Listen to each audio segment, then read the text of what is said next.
అందరికీ నమస్కారం. నేను మీ సుజాత.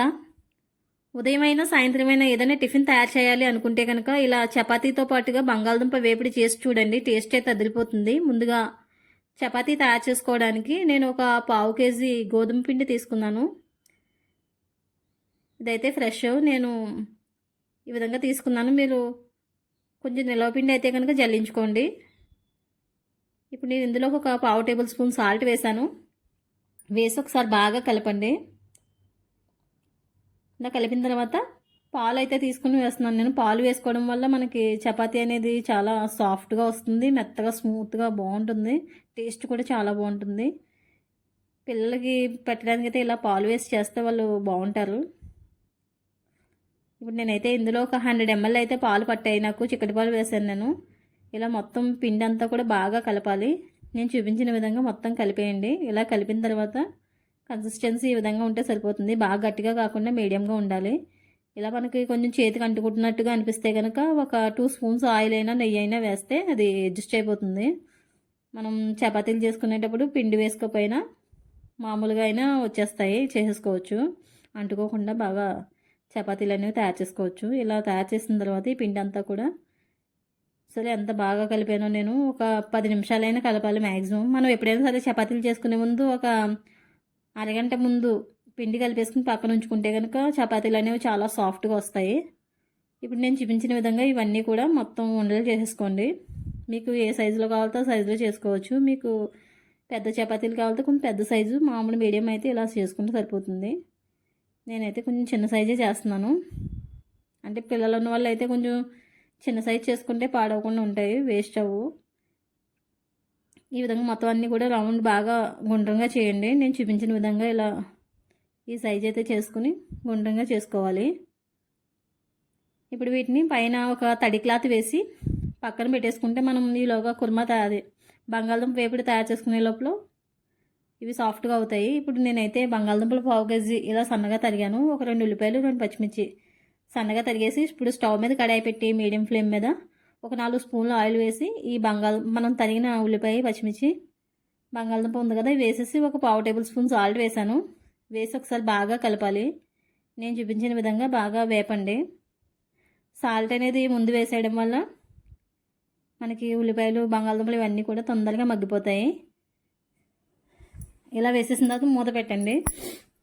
అసలు బంగాళదుంప వేపుడు అనేది మనకి ఇందులోకి చపాతీలోకి అయితే కాంబినేషన్ సూపర్గా ఉంటుంది. ఎక్కువ ఏ కర్రీకైనా కూడా ముందు బంగాళదుంప అనేది చపాతీకి బెస్ట్ కాంబినేషన్ అనే చెప్పాలి.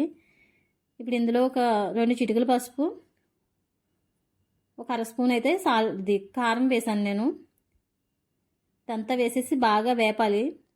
ఇప్పుడు ఇవి ధనియాలు, జీలకర్ర, ఎండుమిర్చి పౌడర్ చేసింది ఒక అర స్పూన్ అయితే వేసాను నేను. ఇదంతా కూడా వేసేసి ఒకసారి బాగా వేపాలి.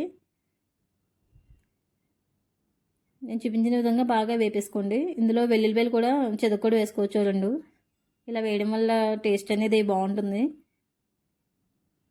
మనం ఇది ప్రిపేర్ అయిపోయింది కదా, ఇది పక్కన ఉంచేసుకోవాలి బాగా మగ్గిన తర్వాత.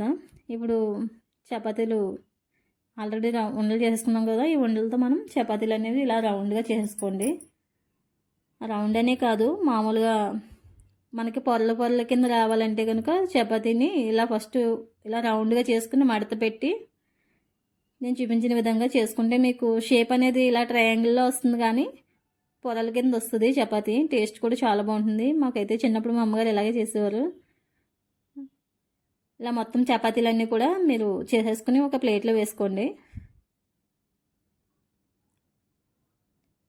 మనకి ఎప్పుడైనా ఇంట్లో చపాతీ పిండి లేకపోతే మనం కొంచెం ఆయిల్ వేసి కూడా చపాతీలు చేసేసుకోవచ్చు, ఈజీగా వచ్చేస్తాయి. ఇప్పుడు మనం స్టవ్ మీద పాన్ పెట్టి ఇలాగా ఒక్కొక్క చపాతీ ముందు బాగా వేడైన తర్వాత అప్పుడు చపాతీ వేసిన తర్వాత అప్పుడు ఆయిల్ వేయాలి.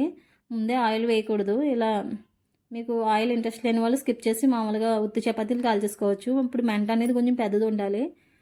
అంటే ఎక్కువ చిన్న మంట మీద అయితే మనకి చపాతీ అనేది బాగా డ్రై అయిపోతుంది కదా, అలా కాకుండా పెద్ద మంట మీద చపాతీలు కాల్చుకుంటే మనకి బాగా వేగుతాయి, టేస్ట్ కూడా బాగుంటుంది. ఇలా నేను చూపించిన విధంగా మీరు ప్రతి చపాతీని కూడా బాగా కాల్చండి. ఫస్ట్ చపాతీ ఇలా వేసేసి ఒక 2 మినిట్స్ ఆగిన తర్వాత అది ఒక పక్కన వేగుతుంది కదా, అప్పుడు కొంచెం ఆయిల్ వేయాలి. ఇలా ఆయిల్ వేసి వెనక్కి తిప్పితే అప్పుడు మనకి చపాతీ అనేది బాగా పొంగుతుంది. లోపల వరకు కూడా మొత్తం అన్ని వైపులా కూడా మొత్తం ఉడుకుతుంది. ఇలా చేయడం వల్ల చపాతీలు అనేవి టేస్టీగా వస్తాయి. ఇలా నేను చూపించిన విధంగా చపాతీలు చేసుకుని మొత్తం ఒక్కొక్కటిగా అన్నీ కాల్చేసుకోండి. అన్నీ కాల్చేసుకుని ఒక హాట్ బాక్స్లో కానీ ఏదో ఒక మనం అప్పటికప్పుడు చపాతీలు తినేటప్పుడు అప్పటికప్పుడు కాల్చుకుంటే మనకి బాగా స్మూత్గా టేస్టీగా అనిపిస్తాయి. చల్లారిపోయిన దానికన్నా కూడా వేడివేడిగా ఉంటే టేస్ట్ బాగుంటుంది. పిల్లలకైతే నెయ్యి వేసి కాల్చండి, వాళ్ళు ఎంతో ఇష్టంగా తింటారు. పైగా వాళ్ళకి పిల్లలు నెయ్యి తిన్నా ఏం అవ్వదు కాబట్టి హెల్తీ.